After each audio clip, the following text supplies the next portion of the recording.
Hiya, babe. Say, how about it? Ouch! Does that answer your question, buddy? The Adventures of Maisie, starring Ann Southern.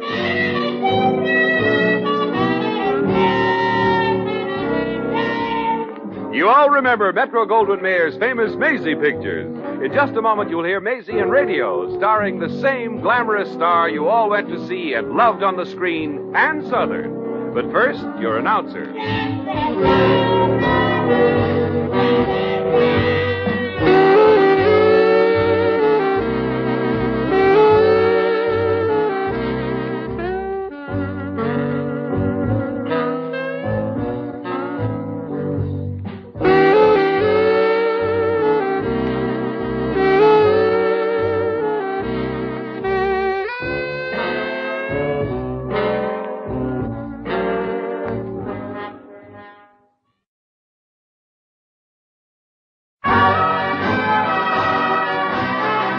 And now, here's Ann Southern as Maisie.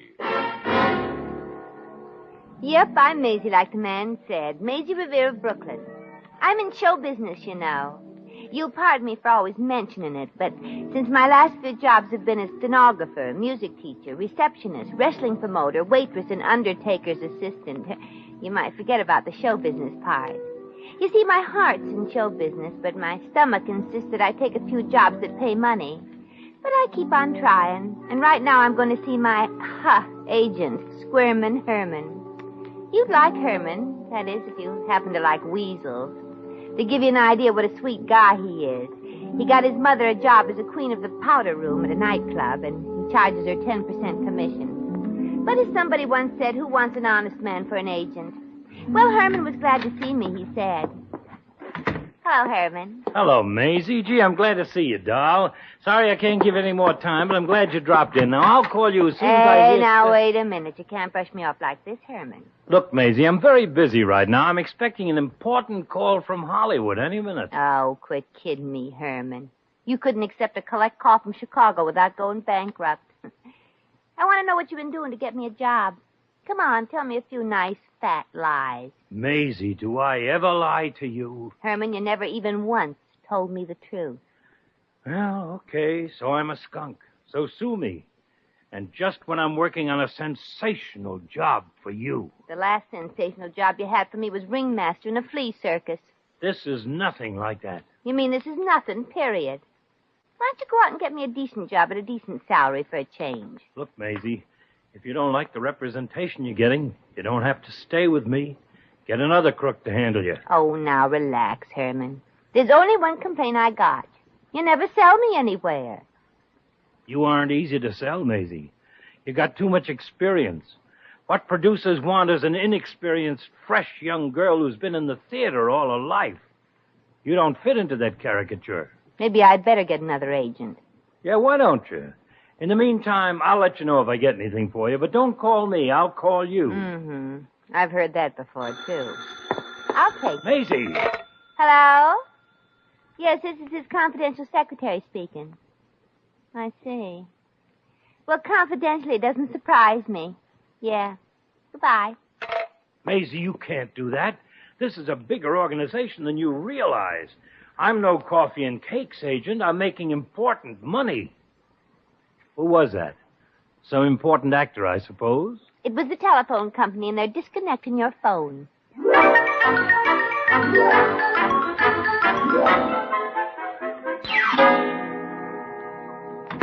Is that you, Maisie? Yeah, what's left of me. Oh. Well, there's a girl here waiting in the sitting room to see you, Maisie. Oh, thanks, Mrs. Kennedy. I'll go right in. She didn't say what you wanted, but she's a quiet, mousy little thing. Oh, that must be Jenny Perkins.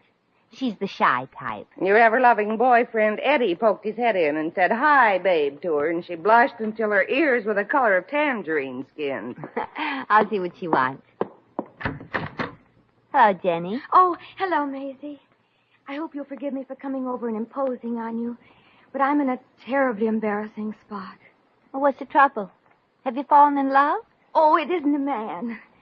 I wish it were, but it isn't. but it's sort of about men. Oh. You see, I've written a novel, and Lyman and Brewster, the publishers, want to buy it. What's embarrassing about that? Did you steal the story instead of doing it the old-fashioned way and thinking it up yourself? Oh, no. It's just that the novel is sort of, well, it's kind of exciting in a way. Oh. I mean, there's one girl and lots of men, and... Jenny, you mean it's spicy? Why, Jenny Perkins. Wow, look at those ears light up. Oh, now, please, Maisie, I'm embarrassed enough about it as it is. But how could you write a spicy book? Why, I've never even seen you out with a man. I made it all up, Maisie. I used my imagination. Besides, I live right across from the park near the Brooklyn Navy Yard. I have a pair of binoculars, and believe me, I've seen plenty. Well, I guess that's one way of getting story material. What's the name of the book? Well, I call it The Lusty Lady. Oh. It's the name of a sailing ship, but the ship was named after my heroine, Louisiana Lawford. Well, does she get married? Sometimes she does. Her first husband is a second mate, and her second mate is the captain, and her third mate is the first mate. You understand? Yeah, but who's on first? Well, anyway, the publisher wanted me to come in and have lunch with him. His letter sounded sort of, you know. Oh, yeah, I know. I said no. And then he wrote and said he wanted a picture of me to put on the back cover. He said I should be wearing either an evening gown or a bathing suit. Oh, I catch on. There'll no doubt be a sensational picture of your heroine on the front jacket of the book, and he wants something just as interesting on the back. That's right, Maisie. Yeah. And well, look at me. I'm just not the type. Well... If I were the right type, I'd never have had time to write the book. Oh, and, yeah. I was wondering, well, do you know anybody who would let me use her picture to send in to the publisher? Well, what kind of a girl do you want to be like? Like you, Maisie. Oh, well, swell. You can have a picture of mine to send in then. Could I really? Uh-huh. Oh, Maisie, how wonderful. Oh, thank you. And if anybody asks, just say you wrote the book under the name of Jenny Perkins. Sure. And what's more, we'll find a picture that'll really knock that publisher right off his couch.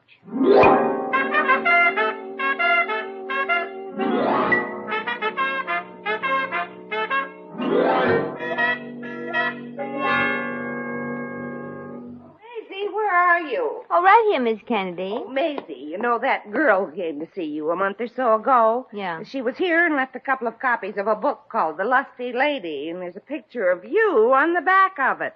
And what a picture. Oh, yeah, I was wondering what happened. She wrote the book and I loaned her my picture. Oh, but keep it a secret. I'm supposed to be the author if anybody asks you. You are, huh? Mm-hmm. Have you read any of this? No. Is it good?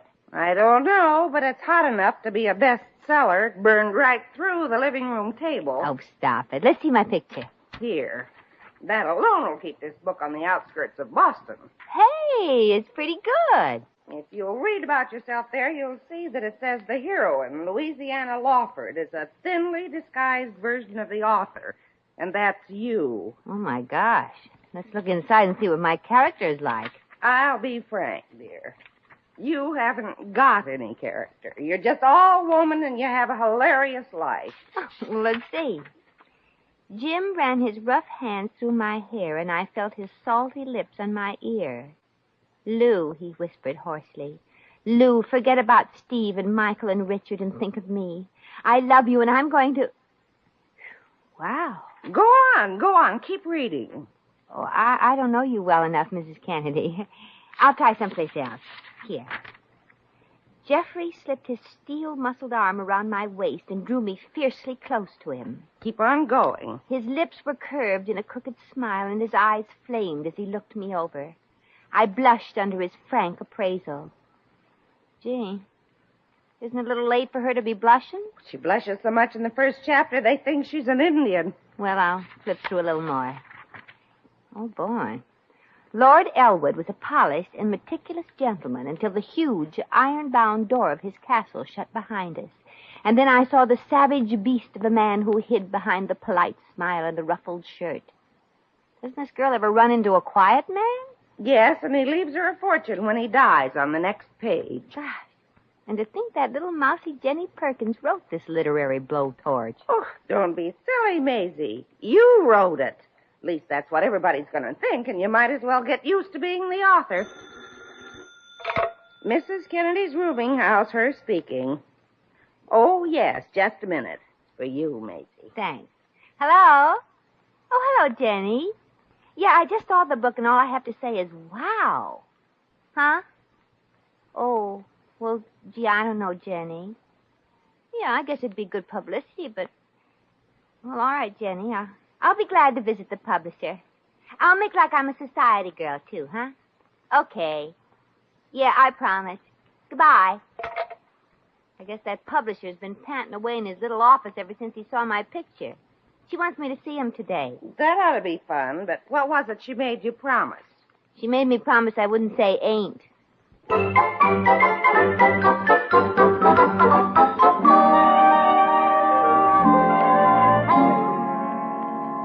Oh, Miss Perkins, I can't tell you how I've looked forward to meeting you. Well, dear Mr. Brewster, now that you've met me, you don't have to look quite so far forward, do you? Excuse me, I didn't realize I was leaning. That's better. My, you are lovely. And, Jenny, I found your book an exciting experience. It brought out the brute in me, the savage primal man calling to his mate. Why, Mr. Brewster. It made the hair on my chest stick right through my shirt. Come here, Jenny. But, Mr. Brewster, I just wrote about all that.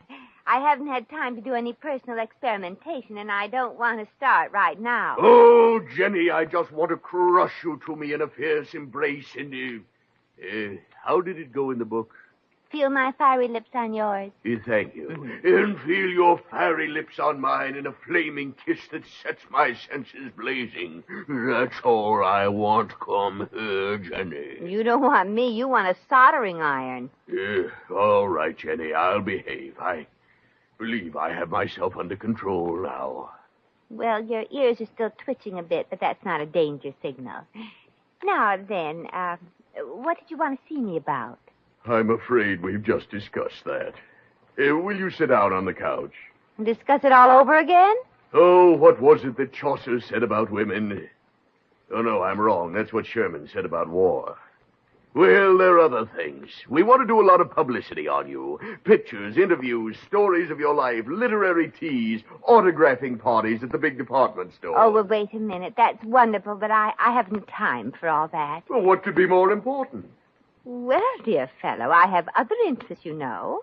I go big game hunting. I play polo. Polo? Disguised as a man, of course.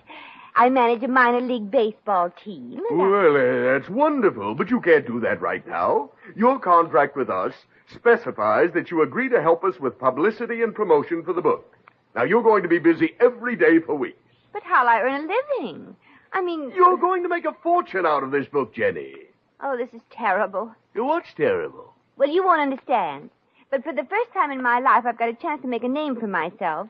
And it isn't going to do me a bit of good.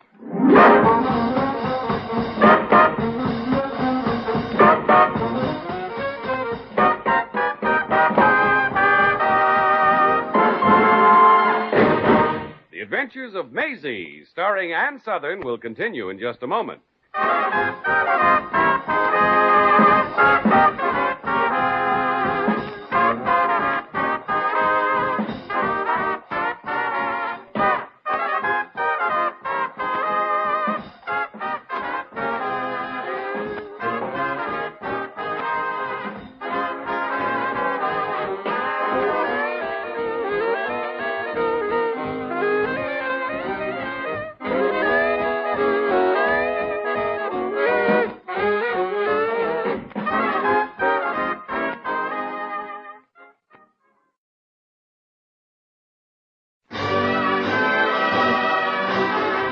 And now, back to Maisie. I made it. I never thought I'd get home. Maisie, what happened to you? You look like you just got caught in a street sweeper. I feel like it, too. I've been chased by men plenty of times before, but this is the first time it was an organized chase. What did they want? Well, let's not kid around, Mrs. Kennedy. They're all madly in love with the author of The Lusty Lady, and they think that's me. Oh, there's somebody in the sitting room to see you. It's a man. What else? Well, I might as well face it and see who it is. Maisie. Herman, what are you doing here? And whatever it is, I'll bet you could be arrested for it. Maisie, doll, baby, you're breaking my heart. I'm your agent. Why don't you ever drop in to see me? Well, the last time I did, you practically threw me out. You told me to get a new agent, too. Oh. Look, Maisie, I got a lot of wonderful jobs lined up for you, and this time it's for real money. That'll be a nice change from your IOUs and those soap coupons. But talk to my new agent about it. You didn't get a new agent, did you? You told me to. Yeah, but you know better than to pay any attention to anything I say. Oh, Maisie, how could you do this after all the things I've done to you? I mean, for you. Whenever you were broke and needed a loan, you always called on me. Yeah, but I never got a loan. And look at all the jobs I've gotten you. Name one in the last year. I've watched over you and protected you and kept you from harm. I've been like a mother to you. Like a mother. And now look what you do to me. I'm sorry. I was just kidding you, Mother. Oh, you mean you didn't get another agent? You mean I did all that for nothing? Yeah, but it was a stirring performance, Herman. Now, what about these jobs, and what do I do? You don't have to do anything.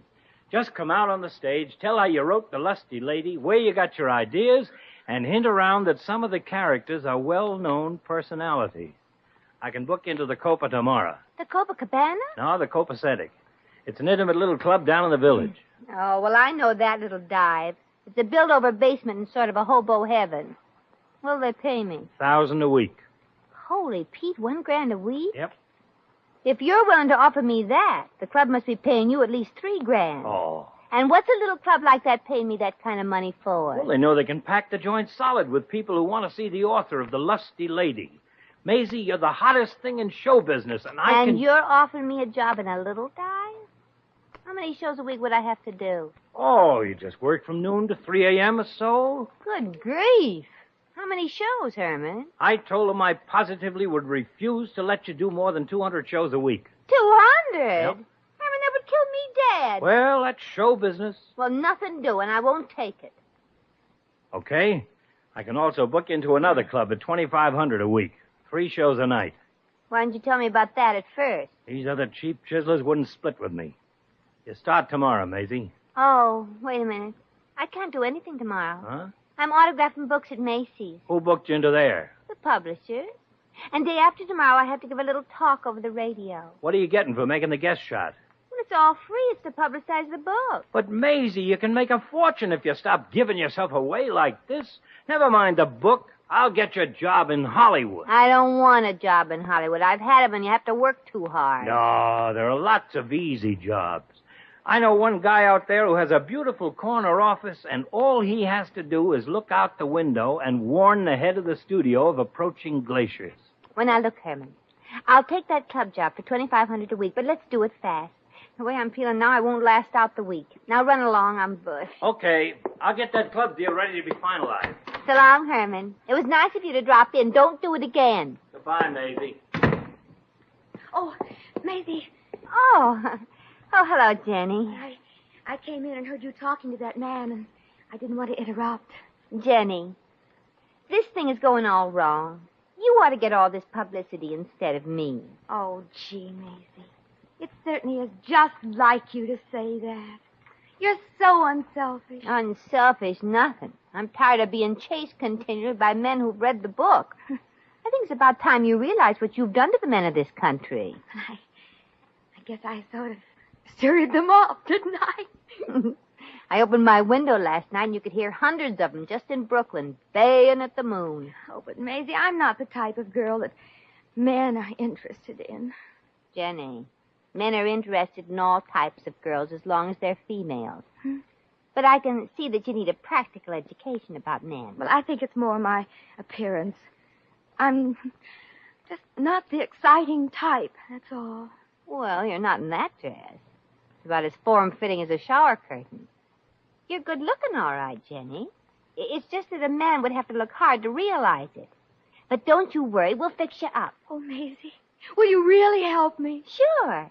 I'm going to make a pot full of money passing myself off as the talented Jenny Perkins for a week or so. And I want you to learn some of the tricks of the talented Maisie Revere.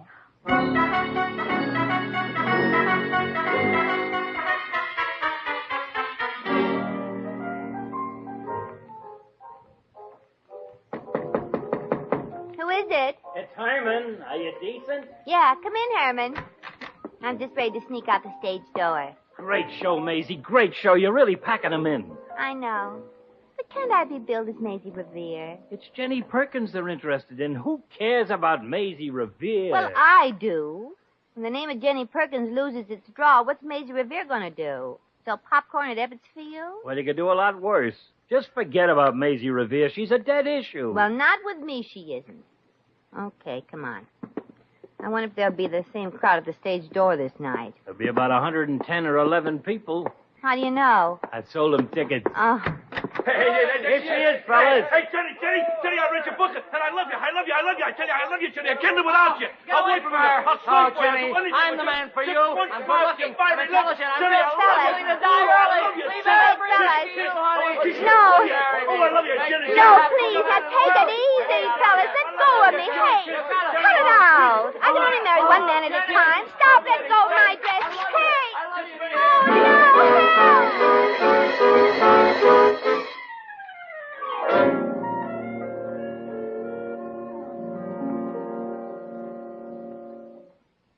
Wait a minute till I zip this dress up your back, and we'll see what it looks like, Jenny.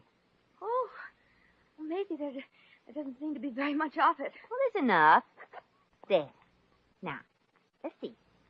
Feels kind of drafty. Oh, you'll get used to that. Jenny, you're a very good-looking dish. Me?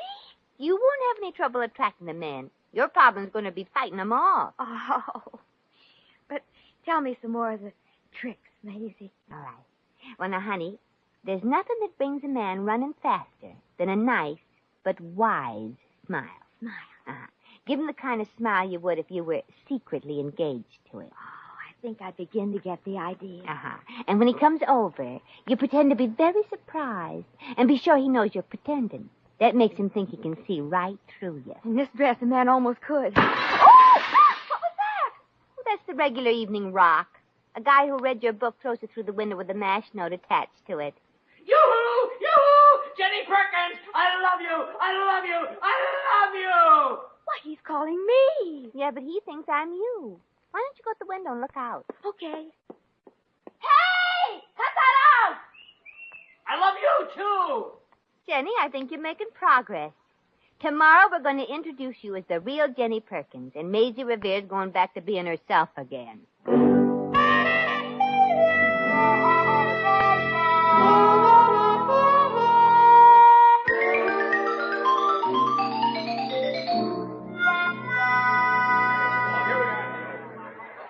And so that's how it happened, ladies and gentlemen. And now here she is, the real author of The Lusty Lady and the real Jenny Perkins. Oh, boy! Thank you. I suppose lots of you wonder where I got the characters for my book. Well, if you lived as near the Brooklyn Navy Yard as I do, you wouldn't wonder very long. Maisie, who's that doll out there in that strapless, backless, and frontless dress? My heroine. Well, that's the real Jenny Perkins. You didn't believe I really wrote that book, did you? Look, doll, you've had all the experiences, and if Gypsy Rose Lee can write books, you can too. But what did you give the whole thing away for? Oh, I just had to, Herman. I didn't mind too much being mobbed and signing everybody's autographs. But it wasn't on account of anything I did. It was only because they thought I was her. I love applause when it's for Maisie, but not when it's for a book. Come on, let's go. Book, Schnook, what's the difference as long as you're making money? Uh-oh. Here comes the manager. Well, I got my suitcase by the door, and I've been in these situations before. Herman, what's with that other girl out there? Is that the second shift? And which one is on the level? Oh, well, she's really the author. I was just filling in for her. Ah, okay, Herman, you owe me some money. I paid $5,000 for this, and you didn't deliver the real Jenny Perkins until now. $5,000? I thought it was $2,500. I Took a little larger commission than usual. Oh. Maisie, let me have the money I gave you. Goodbye, Herman. It's been swell. Maisie, you can't do this to me. Come back here. Nothing doing. After what's happened to me, I could write a book. And you know what? Someday I think I will.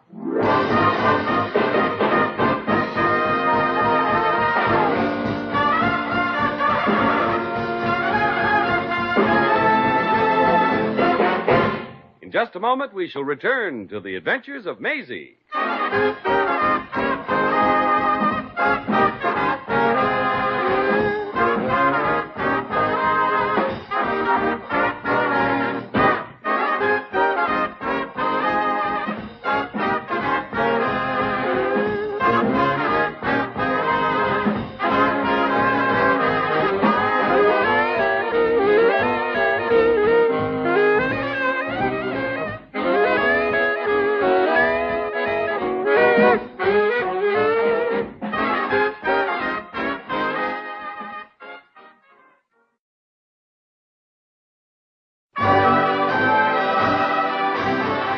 And now, once again, here's Maisie.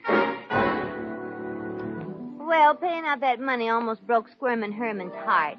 It's a real big heart, too. It's about the size and temperature of a frozen strawberry. Little Jenny Perkins seems to be doing all right with the New York men, too. But most of the men she's with in her publicity pictures seem to be pop-eyes. But maybe that's because of her décolletage. And she's doing all right in Brooklyn, too. Mrs. Kennedy wrote me that she's been going out with my steady boyfriend. Well, I guess that's life. As for me, I've heard of a wonderful job in South Africa, so I'm going down and summer ride on a boat. Come on, feet. That sounds like our transportation. Let's go.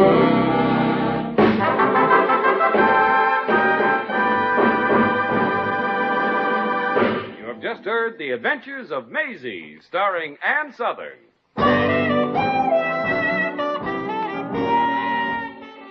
Maisie was written by John L. Green. Original music was composed and conducted by Harry Zimmerman. Supporting cast included Lorene Tuttle, Frank Nelson, Jerry Hausner, Arthur Q. Bryan, Virginia Gregg, and Peter Leeds. John Heaston speaking.